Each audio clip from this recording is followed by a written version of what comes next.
نعرہ تکبیر، نعرہ تکبیر، نعرہ رسالت، نعرہ رسالت، نعرہ حیدری، نعرہ حیدری، حسینیت، حسینیت، یزیدیت، یزیدیت، بآواز بلند صلوات۔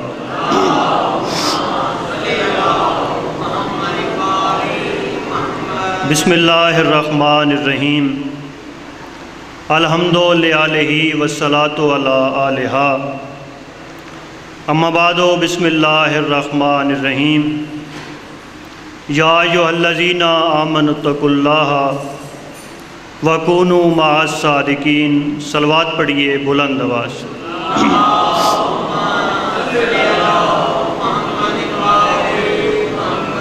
دعا ہے ذکر کا رب بانیان مجلس کی توفیقات خیر میں اضافہ فرمائے۔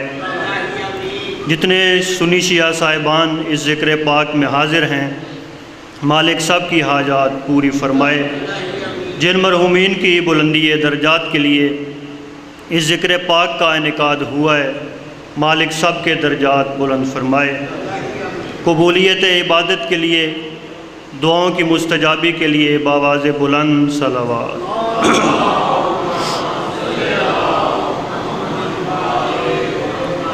حاضرین محترم، موالیان ولی حق، عزاداران محسن انسانیت، چونکہ آغاز مجلس ہے اور جیسے جیسے کسی کا فہرست میں نام ہے، ویسے ویسے ہر شخص اپنے انداز میں مولا کا ذکر بیان کرتا رہے گا۔ مجلس حسین کسی پہ طنز کا نام نہیں، مجلس حسین کسی پہ دل آزاری کا نام نہیں، بلکہ مجلس حسین ایک ایسی درسگاہ ہے جس میں آدمی بلائے جاتے ہیں اور انسان بنائے جاتے ہیں۔ حیدری، مولا آپ کو سلامت رکھے، آباد و شاد رکھے۔ چونکہ یہ ایک فقیر کی نگری ہے اور مجھے یاد ہے کہ یہاں سے میں نے مجلس کا آغاز کیا تھا، یہاں سے مجالس پڑھنا میں نے شروع کیا، تو فقیر کی نگری میں فقیر کی اولاد سامنے تشریف فرمائے، تو فقیر کے ہی پیغام سے بات کا آغاز کرنا چاہتا ہوں کہ دنیا کے جتنے مسلک ہیں، جتنے مذاہب ہیں، جتنے ادیان ہیں، صرف اسلام کے اگر مسالک دیکھے جائیں،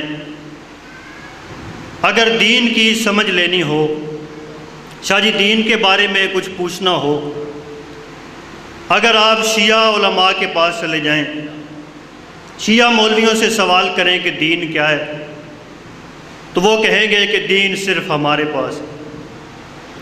ان کو چھوڑ کے آپ پہلے سنت مولویوں کے پاس چلے جائیں، سنی مولوی کہیں گے کہ دین فقط ہمارے پاس ہے۔ بریلوی صاحبان سے پوچھیں دین کی تعریف، وہ کہیں کہ دین ہمارے پاس ہے۔ دیوبندیوں کے پاس چلے جائیں، دین کی تعریف کیا ہے، وہ کہیں گے جی دین فقط ہمارے پاس۔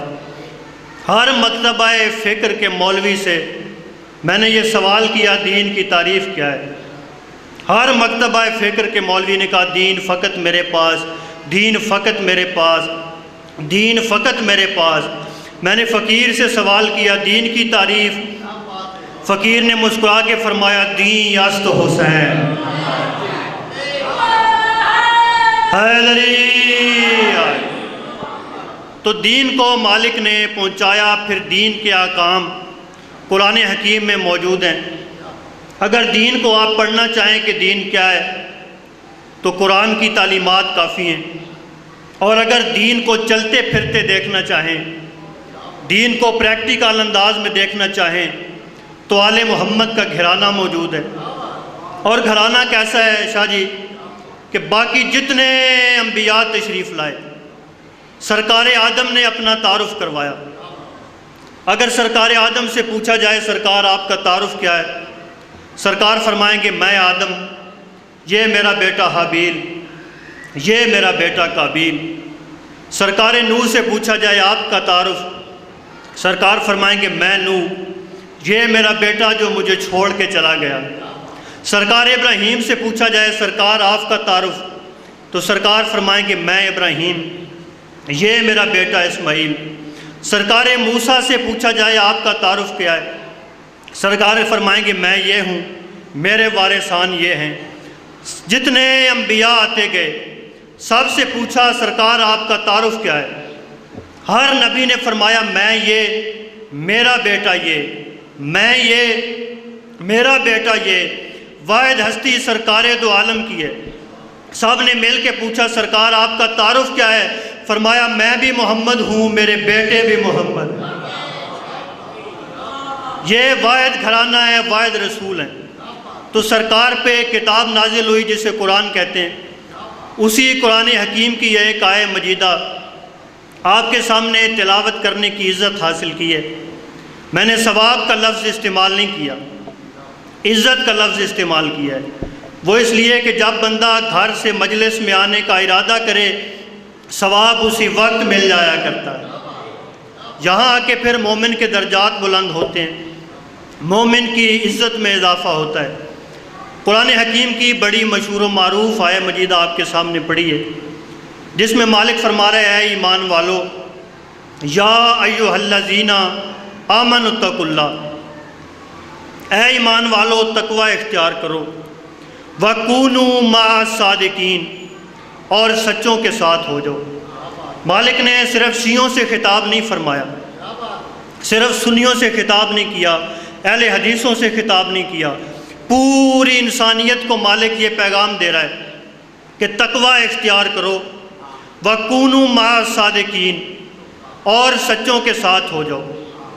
اب یہاں پہ تلاش کرنے کی ضرورت ہے کہ وہ سچے کون سے ہیں جن کے ساتھ ہونے کا مالک نے حکم دیا۔ تو میرے محترم سامعین، سنی شیعہ بھائیوں، سچوں کی ہے دو قسمیں، توجہ ہے نا صاحبان، سچوں کی دو قسمیں، ایک وہ ہیں جو سچ بولتے ہیں، ایک وہ ہیں جو سچ تخلیق کرتے ہیں۔ اب سچ بولنا کیا ہے، سچ تخلیق کرنا کیا ہے؟ میں آپ کے سامنے آپ کا خادم ہوں، آپ کی قوم کا سب سے چھوٹا ذاکر ہوں، میں آپ کے سامنے پڑھ رہا ہوں، میں کہوں کہ میرے سامنے سارے مومنین بیٹھے ہیں، سارے مرد بیٹھے ہیں، تو یہ ایک سچ ہے۔ میں نے آپ کو دیکھا، میں نے کہہ دیا میرے سامنے مرد بیٹھے ہیں، میرے سامنے مومن تشریف فرمائے، یہ ہے سچ بولنا۔ اب سچ تخلیق کیا ہے؟ سامنے مرد بیٹھا ہو اور کوئی ہستی کہے عورت ہو کے بیٹھے ہو اور وہ عورت بن جائے، یہ سچ تخلیق ہے۔ حیدری اور سمجھے کہ سچ تخلیق کیا ہے۔ میں اور آپ کپڑے سلوا کے پہنتے ہیں، ہم کپڑے خریدتے ہیں، درزی کے پاس جاتے ہیں، اسے کپڑے دے کے آتے ہیں، وہ اب مقررہ تاریخ پہ ہمیں سلائی کر کے دیتا ہے، پھر ہمیں اس سے کپڑے مل جاتے ہیں۔ یہ ہمارا ایک سچ ہے کہ ہم چیز لے کے گئے، درزی کے حوالے کر دی، درزی نے مقررہ وقت پہ کپڑے ہمارے حوالے کر دیے، یہ ہے ایک طرح کا سچ۔ لیکن ایک گھرانہ ایسا بھی ہے، عید کا دن تھا، بچوں نے پوچھا اماں ہمارے کپڑے، ماں نے سوچا نہیں، مسکرا کے فرمایا درزی کے پاس ہیں۔ آئے ہائے، داد میں آپ سے اگلے جملے پہ لینا چاہتا ہوں، یہ ہے سچ تخلیق۔ اور کیسا سچ تخلیق؟ ادھر ماں نے کہا کپڑے درزی کے پاس، ادھر درزی دروازے پر تھا۔ آئے ہائے، حیدری، ماں نے فرمایا کپڑے درزی کے پاس، درزی کپڑے لے کے دروازے پر تھا۔ یہ ہے سچ تخلیق۔ اور پڑھتے پڑھتے جملہ آیا، آپ سے دعا لینے کے لیے جملہ آپ کو ہدیہ کرنے جا رہا ہوں۔ سارے مانتے ہیں کہ جبریل علیہ السلام ہے، اس گھر کے غلام ہیں، اس گھر کے نوکر علیہ السلام ہیں، اس گھر کے غلام علیہ السلام ہیں۔ سرکار جبرائیل علیہ السلام کپڑے لے کے آئے۔ اب جب کوئی کپڑے لے کے آئے، درزی دروازے پہ دستک دیتا ہے۔ اب مثال کے طور پر میرا یہ اپنا گھر ہے، میں اسد شاہ جی کے گھر ہوں، دروازے پہ دستک دوں، اندر سے کوئی میرا بھائی پوچھے کہ کون، میں کہوں گا جی اصغر سجاد نقوی، وہ کہیں جی کون اصغر سجاد؟ میں کہوں جی یہ آپ کا عزیز، آپ کا دوست، آپ کا ذاکر جو مولا کا ذکر کرتا ہے، وہ پھر پوچھ لیں جی کون؟ میں کہوں جی اصغر سجاد آج کوٹلی سیدہ، میں کوٹلی سیدہ سے آیا ہوں۔ یعنی جتنی بار وہ تعارف پوچھتے جائیں گے میں تعارف کے حوالے بدلتا جاؤں گا کہ شاید اس انداز سے مان جائیں، شاید اس انداز سے پہچان جائیں، شاید اس انداز سے پہچان جائیں۔ اندر سے بی بی فضا پوچھتی رہی کون؟ باہر سے آواز آتی رہی انا خیاط الحسنین۔ وہ اندر سے پوچھتی کون؟ باہر سے دروازے سے آواز آتی انا خیاط الحسنین۔ تو آئیے سارے سنی شیعہ مل کے جناب جبرائیل علیہ السلام سے سوال کریں کہ سرکار آپ صرف جبرائیل علیہ السلام نہیں ہیں، آپ فرشتوں کے سردار ہیں، آپ علیہ السلام ہیں، آپ امین وحی ہیں، آپ انبیاء کے پاس وحی لے کے آتے ہیں۔ اگر بی بی اندر سے بار بار پوچھتی ہیں آپ بیان کے حوالے بدلتے جائیں، کبھی کہہ لیں جی میں جبریل علیہ السلام، کبھی کہہ لیں جی حسنین کا درزی، کبھی کہہ لیں جی میں فرشتوں کا سردار۔ سرکار وہ اندر سے سوال ایک ہی کرتی ہیں، آپ حوالہ بھی ایک ہی دیتے جاتے ہیں۔ تو سرکار جبرائیل علیہ السلام فرمائیں گے تمہیں نہیں پتہ پوچھنے والی ہے بطول، اور اگر بطول کی زبان کا بدلا ہوا لفظ علیہ السلام بھی بدل دے تو لعنت قیامت تک پیچھا نہیں چھوڑا کرتی۔ مل کے بولو حیدری۔ اس گھر پہ قرآن نازل ہوا، اس قرآن کی بڑی مشہور و معروف آیت مجید، مالک فرما رہے ہیں سچوں کے ساتھ ہو جاؤ، اور ان کے ساتھ نہیں ہونا جو سچ بولتے ہیں، ان کے ساتھ ہونا ہے جو سچ تخلیق کرتے ہیں۔ اور آج کی اس پاک محفل میں، اس پاک مجلس عزا میں کیسے سچے کا ذکر کرنا چاہتا ہوں جس سچے کا نام ہی جعفر صادق ہے۔ صلوات پڑھیے بلند آواز۔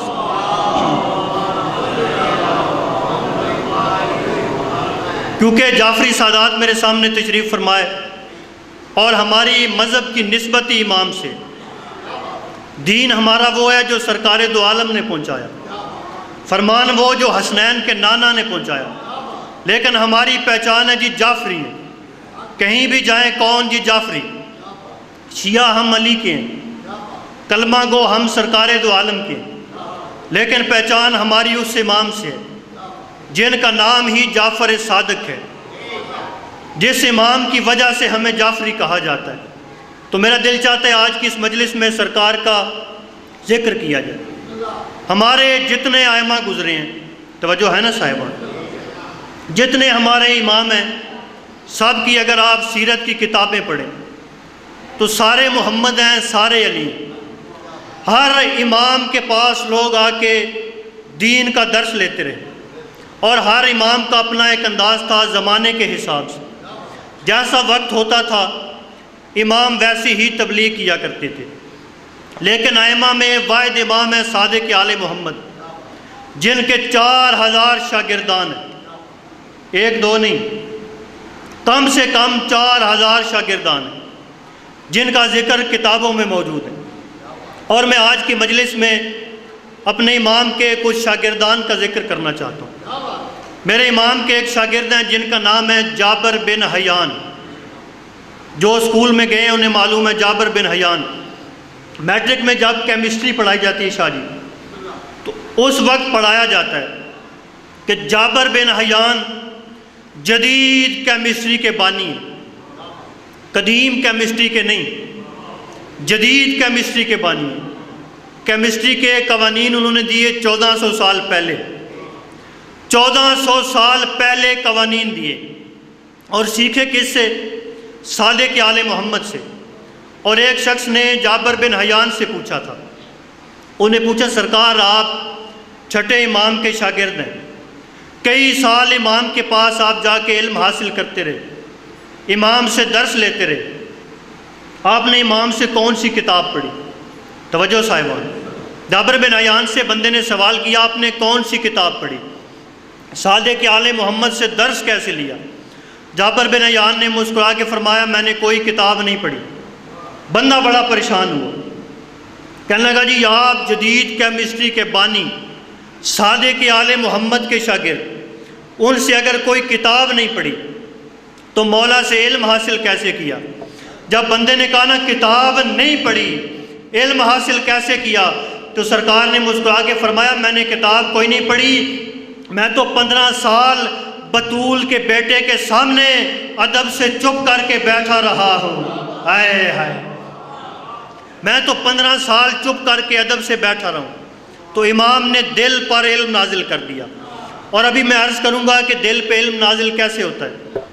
سرکار کے اور شاگرد ہیں، جابر بن حیان کی ایک کتاب ہے شاہ جی، انٹرنیٹ پہ آپ سرچ کریں، تلاش کریں، آج تو کتابیں نہ بھی ملیں تو انٹرنیٹ پہ ہر چیز موجود ہے۔ یورپ کی ایک یونیورسٹی میں ان کی کتاب موجود ہے جابر بن حیان کی، جس میں انہوں نے کیمسٹری کے قوانین لکھے۔ اور جب بھی شاہ جی کوئی بندہ کتاب لکھتا ہے، کتاب کا کوئی نہ کوئی انتساب ہوتا ہے، یعنی وہ اپنی کتاب کسی کے حوالے کرتا ہے، کسی کے نام کرتا ہے۔ مثلاً ایک شخص شاعری کی کتاب لکھے، وہ کتاب کا انتساب لکھتا ہے کہ میری یہ کتاب میرے والدین کے نام، کچھ لکھتے ہیں جی استاد گرامی کے نام، کوئی لکھتے ہیں جی میرے مرشد کے نام۔ ہر بندہ جب اپنی کتاب لکھتا ہے تو کتاب کا انتساب کسی نہ کسی شخصیت کے حوالے کرتا ہے۔ جابر بن حیان نے بھی کتاب کا انتساب کیا، لیکن مجھ سے سوال کرو کہ کیا لکھا؟ جابر بن حیان نے کیمسٹری کی کتاب لکھی، پہلے صفحے پر ایک لفظ لکھا، جابر بن حیان نے فرمایا میں یہ کتاب اپنے اس امام کے نام کرتا ہوں جس نے علم کو میری رگ رگ میں اتارا ہے۔ جس نے علم کو میری رگ رگ میں اتارا ہے۔ تو میرے اہل سنت بھائیوں کے 2 امام ہیں، وہ میرے چھٹے امام کے شاگرد ہیں۔ میرا خطابت کا ایک طریقہ ہے، میں تہذیب سے پڑھنے کا عادی ہوں، کیونکہ جب ہم اس منبر سے ادب سے بات کریں گے تو لوگ بھی پھر ادب و احترام سے سنیں گے، کیونکہ تہذیب اس منبر کی سکھائی ہوئی ہے۔ آل محمد کا گھر ہے جنہوں نے ہمیں ادب اور احترام سے بات کرنا سکھایا ہے۔ ہمارے اہل سنت بھائیوں کے 2 امام ہیں جو ہمارے امام کے شاگرد ہیں۔ ہمارے امام کے شاگرد دنیا کے بن گئے امام، ہمارے امام کے شاگرد دنیا کے امام ہیں جو چھٹے امام سے آ کے علم حاصل کرتے تھے۔ ایک کا نام ہے امام ابو حنیفہ، ایک کا نام ہے امام مالک۔ سیرت کی کتابیں پڑھیں، دونوں میرے چھٹے امام کے پاس آ کے بیٹھا کرتے تھے، آ کے امام سے علم حاصل کرتے تھے۔ امام ابو حنیفہ کوفہ کے رہنے والے ہیں، امام مالک مدینہ کے رہنے والے ہیں۔ اور جائیے کتابوں میں تلاش کریں، انٹرنیٹ پہ تلاش کریں، علماء سے پوچھیں کہ امام مالک کی فقہ پہ عمل کرنے والے آج بھی ہاتھ کھول کے نماز پڑھتے ہیں۔ جہاں جہاں مالکی اہل سنت موجود ہیں وہ ہاتھ کھول کے نماز پڑھتے ہیں۔ امام ابو حنیفہ کے ماننے والے ہاتھ باندھ کے نماز پڑھتے ہیں۔ اب میں شیعت کا عقیدہ پڑھنے جا رہا ہوں، اور اپنی زبانی نہیں، کیونکہ میری فکر کا نام شیعت نہیں۔ شیعت وہ ہے جو آل محمد نے فرمائی ہے۔ میں اب جذبات میں کوئی بات کہہ دوں اور کہوں گی یہ شیعت ہے، نہیں، کیونکہ معصومین نے فرمایا من فسر القرآن برائے ہی فقد کفر، جس نے قرآن کی تفسیر اپنی مرضی سے کی وہ کل بھی کافر تھا، وہ آج بھی کافر ہے۔ ہمارا تو دنیا سے جھگڑا ہی اس بات پہ کہ جو بھی قرآن کی بات قرآن دینے والوں سے لیتا ہے وہ سچ پہ ہے۔ تو پوچھا گیا جناب مالک سے، امام مالک سے پوچھا گیا، بندے نے سوال کیا کہ آپ بھی چھٹے امام کے شاگرد، امام ابو حنیفہ بھی چھٹے امام کے شاگرد، لیکن دونوں کے طریقہ کار میں فرق ہے۔ امام ابو حنیفہ کے ماننے والے ہاتھ باندھ کے نماز پڑھتے ہیں، آپ ہاتھ کھول کے نماز کیوں پڑھتے ہیں؟ تو سرکار نے ایک جملہ کہا تھا، میرے اہل سنت بھائیوں کے امام نے ایک جملہ کہا جو ہمارے مذہب کے لیے دلیل ہے۔ امام مالک نے ایک جملہ کہا، انہوں نے مسکرا کے فرمایا ابو حنیفہ ہاتھ باندھ کے نماز پڑھتے ہیں تو پڑھتے رہے، وہ رہتے ہیں کوفہ میں، وہ ہاتھ باندھ کے نماز پڑھیں تو پڑھتے رہیں، ہم رہتے ہیں مدینے میں، ہم ہاتھ کھول کے نماز اس لیے پڑھتے ہیں کہ ہم نے جعفر صادق کی صورت میں محمد کو نماز پڑھتے دیکھ لیا ہے۔ مل کے بولا حیدری۔ انہوں نے فرمایا ہم نے صادق آل محمد کی صورت میں محمد کو نماز پڑھتے دیکھا ہے، اس لیے ہم ہاتھ کھول کے نماز پڑھتے ہیں۔ اور شاہ جی آپ کی زندگی گزر گئی خطابت سنتے سنتے، میں نے یہاں سے فقیر کی نگری سے ذاکری کا آغاز کیا تھا، جملہ ہدیہ کر رہا ہوں۔ جب بھی کسی مسلک کے مولوی سے آپ سوال کریں، ان سے پوچھیں جی قرآن میں نماز پڑھنے کا حکم ہے یا نہیں، سارے کہیں گے جی قرآن میں نماز کا حکم ہے، لیکن یہ نہیں بتایا گیا کہ کیسے نماز پڑھنی۔ توجہ ہے نا صاحب؟ جس مکتبہ فکر کے مولوی سے سوال کریں کہ قرآن میں نماز کا طریقہ بتایا گیا کہ نہیں، وہ کہیں گے جی نماز نے یہ تو فرمایا کہ نماز پڑھو، قرآن نے حکم دیا ہے، لیکن طریقہ نہیں بتایا۔ لیکن قرآن نے نماز پڑھنے کا سلیقہ بتایا ہے، جو میں نے آیت پڑھی ہے اسی سے ثابت کروں گا کہ قرآن میں موجود ہے کہ نماز ہاتھ کھول کے پڑھو یا باندھ کے۔ نماز کیسے پڑھنی ہے، طریقہ قرآن میں موجود ہے۔ مالک نے فرمایا اقیموا الصلاۃ، نماز قائم کرو۔ اب قائم کرو سے کچھ لوگوں نے غلط فائدہ لیا۔ انہیں اگر کہا جائے کہ نماز پڑھیں، مولا کا فرمان ہے نماز واجب ہے، وہ کہتے ہیں جی ہم نے پڑھنی نہیں، ہم نے قائم کی ہوئی ہے۔ تو آئیے ذرا تلاش کریں کہ اس قائم کے معنی کیا ہیں۔ یہ جو اقیموا الصلاۃ کا لفظ ہے شاہ جی، یہ نکلا ہے قائمٌ سے۔ اب یہ جا کے تلاش کریں، لغت سے تلاش کریں، انٹرنیٹ پہ تلاش کریں، علماء سے پوچھیں قائمٌ کے معنی کیا ہیں۔ قائمٌ کو انگلش میں اٹینشن کہتے ہیں۔ توجہ صاحبان، اب یہ بزرگ ہیں جنہوں نے اپنا زمانہ دیکھا ہے۔ ہمارے بچپن میں اسکول میں پی ٹی ہوتی تھی، اب بھی کچھ اسکولوں میں ہوتی ہے، یا آرمی والے جو پریڈ کرتے ہیں اسکول میں، ہر اسکول میں، سرکاری اسکولوں میں ایک پی ٹی ماسٹر ہوتا تھا۔ جب وہ پی ٹی کرواتا تھا تو کیا کرتا تھا؟ وہ پہلے کہتا جی آسان باش، توجہ ہے نا صاحبان؟ تو سارے طالب علم ایسے کھڑے ہو جاتے تھے۔ جب کہتا تھا اٹینشن، تو لوگ ایسے کھڑے ہو جاتے تھے۔ اب قرآن میں تلاش کریں کہ نماز کے بارے میں حکم کیا ہے۔ نماز کے بارے میں ہے قائمٌ، تو قائمٌ کو کہتے ہیں اٹینشن۔ جائیے عربی ممالک میں، عربی شہروں میں ہونے والی پی ٹی دیکھیں، وہاں ہونے والی پریڈ دیکھیں۔ جب وہ کاشن دینے والا کاشن دیتا ہے، وہ پہلے کہتا ہے آسان باش نہیں کہتا، وہ اپنے عربی میں کہتا ہے، تو لوگ ایسے کھڑے ہو جاتے ہیں۔ پھر وہ کہتا ہے قائمٌ، جب کہتا ہے نا قائمٌ، تو لوگ ایسے کھڑے نہیں ہوتے، ایسے کھڑے ہوتے ہیں۔ تو مالک نے فرمایا قائمٌ، نماز قائم کرو۔ تو نماز ایسے پڑھنے کا حکم نہیں، ایسے پڑھنے کا حکم ہے۔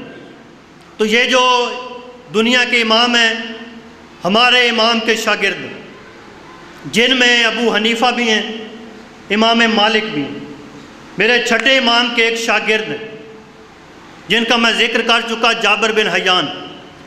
اس کے بعد میرے مولا کے ایک شاگرد ہیں جن کا نام ہے سرکار حشام۔ جعفری سادات سے دعا لینا چاہتا ہوں۔ سرکار حشام میرے چھٹے امام کے شاگرد ہیں، اور ابھی دیکھیے گا کہ امام دل پہ علم نازل کیسے کرتے ہیں۔ ایک صلوات پڑھیے بلند آواز۔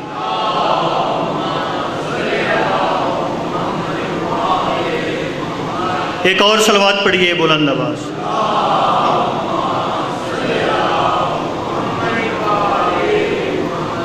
میرے نہایت واجب الاحترام سید فضل عباس نقوی صاحب، خطیب ولایت امیر المومنین، اللہ ان زبانوں پہ رحمت نازل کرے جو ولایت امیر المومنین کے لیے بولا کرتی ہیں۔ سرکار اجازت، بس تھوڑی دیر بعد سرکار تشریف لے آئے، توجہ میری جانب رہے۔ تو میرے چھٹے امام کے ایک شاگرد ہیں جن کا نام ہے سرکار حشام۔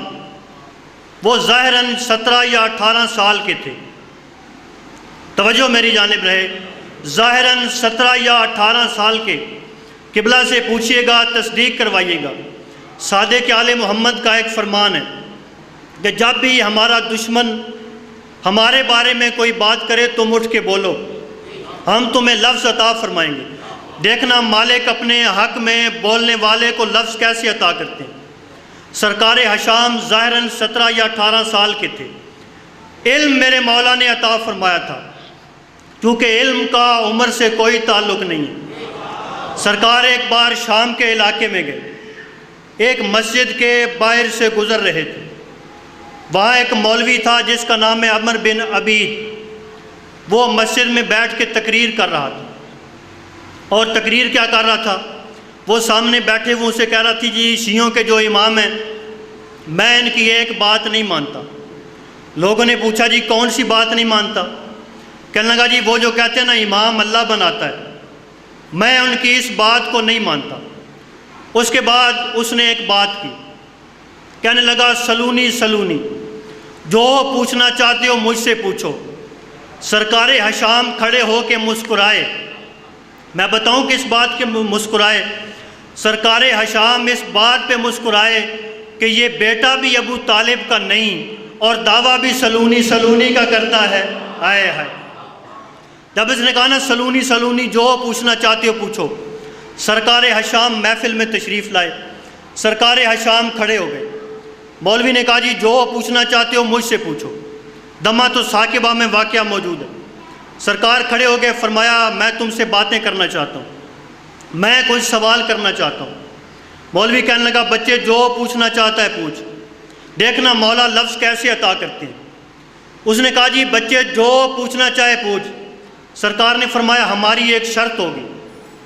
کہنے لگا جی کون سی شرط؟ سرکار نے فرمایا آپ ظاہراً 70 یا 80 سال کے ہیں، میں 17 یا 18 سال کا ہوں، اگر میں کوئی سوال کروں تو آپ نے مذاق نہیں بنانا۔ انہوں نے کہا جی بچے تو جو سوال کر، میں تیرے سوال کا جواب دوں گا۔ سرکار نے فرمایا نہیں پہلے کوئی ضامن دے۔ مولویوں سے ویسے بھی بات سے پہلے ضامن لے لینا چاہیے۔ سرکار نے فرمایا پہلے کوئی ضامن دے۔ کہنے لگا جی تیرے اور میرے نزدیک اللہ ضامن، بچے تو جو سوال کر، میں تیرے سوال کا جواب دوں گا۔ صادق آل محمد کے شاگرد نے پہلا سوال کیا، فرمایا بتا تمہارے پاس آنکھیں ہیں؟ توجہ صاحبان، فرمایا بتا تمہارے پاس آنکھیں ہیں؟ کہنے لگا جی بالکل ہیں۔ سرکار نے فرمایا آنکھوں سے کیا کام لیتے ہو؟ کہنے لگا جی آنکھوں سے دیکھنے کا کام لیتا ہوں۔ سرکار نے فرمایا بتا تمہارے پاس کان بھی ہیں؟ کہنے لگا بچے یہ کون سا سوال ہے؟ سرکار نے فرمایا تو پہلے اللہ ضامن دے چکا ہے کہ میں مذاق نہیں بناؤں گا۔ کہنے لگا جی میرے پاس کان ہیں۔ سرکار نے فرمایا ان کانوں سے کیا کام لیتے ہو؟ کہنے لگا جی میں ان سے سننے کا کام لیتا ہوں۔ سرکار نے فرمایا تمہارے پاس ہاتھ بھی ہیں؟ کہنے لگا جی بالکل ہیں۔ سرکار حشام نے پوچھا ہاتھوں سے کیا کام لیتے ہو؟ کہنے لگا جی میں چیزوں کو محسوس کرتا ہوں، اٹھا کے ایک جگہ سے دوسری جگہ رکھتا ہوں۔ سرکار نے فرمایا تمہارے پاس پاؤں بھی ہیں؟ کہنے لگا جی بالکل ہیں۔ فرمایا ان سے کیا کام لیتے ہو؟ کہنے لگا ایک جگہ سے دوسری جگہ پہ جاتا ہوں۔ سرکار نے فرمایا آخری سوال کا جواب دے، بتا تمہارے پاس دل بھی ہے؟ کہنے لگا جی بالکل ہے۔ سرکار نے فرمایا اس دل سے کیا کام لیتا؟ عمر بن عبید کہنے لگا جی میں دل سے کوئی کام نہیں لیتا، یہ جتنے اعضاء ہیں یہ سارے دل کے محتاج ہیں، اگر دل ایک لمحے کے لیے رک جائے میرے وجود پہ موت طاری ہو جائے۔ سرکار نے فرمایا بتا اس دل کا مقام کیا ہے؟ کہنے لگا جی یہ دل پورے وجود کا امام ہے، اگر ایک لمحے کے لیے رک جائے پورے وجود پہ موت واقع ہو جائے۔ سرکار نے فرمایا اب ایک سوال کا جواب دے، یہ جو تیرے پورے وجود کا امام ہے کیا یہ امام تو نے خود بنایا؟ کیا یہ امام تو نے خود بنایا؟ کہنے لگا جی میں نے نہیں بنایا، میری پیدائش سے پہلے اللہ نے اس دل کو میری ماں کی جب میں شکم میں تھا اس دل کو میرے وجود کا امام بنا کے مجھے دنیا پہ بھیج دیا۔ تو سرکار حشام نے مسکرا کے فرمایا پھر عقل سے کام لے، جو اللہ چھوٹے سے وجود کا امام تمہیں نہیں بنانے دیتا پوری کائنات کا امام تو کیسے بنا سکتا ہے؟ حیدری! سرکار یہ بس آخری جملہ، مناظرہ مکمل ہو گیا۔ سرکار حشام مدینہ واپس آئے، سب سے پہلے صادق آل محمد کی خدمت میں آئے۔ جیسے ہی صادق آل محمد کی خدمت میں آئے چھٹے امام مسکرائے اور مسکرا کے پوچھا حشام مناظرہ جیتا ہے؟ یہ ہے آل محمد کی ولایت کے لیے بولنے والوں کا انعام۔ جی سرکار میں مناظرہ جیت آیا۔